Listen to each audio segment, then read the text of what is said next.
சித்தர் பூமியாய் சிவலயம் காட்டும் அண்ணாமலையே போற்றி. சிவ ஓம் நம சிவாய. பக்தர் நெஞ்சினை சிவமயமாக்கும் சிவபெருமானே போற்றி.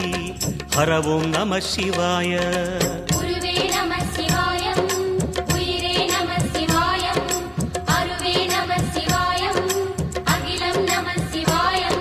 நம சிவாய நம சிவாய ஓம் நம சிவாய.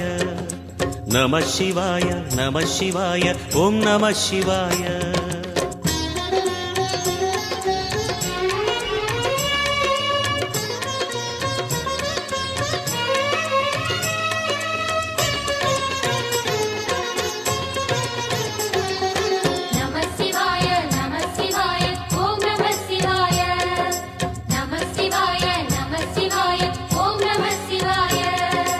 அன்னை உமைக்கு இடமாய் உடலில் ஆலை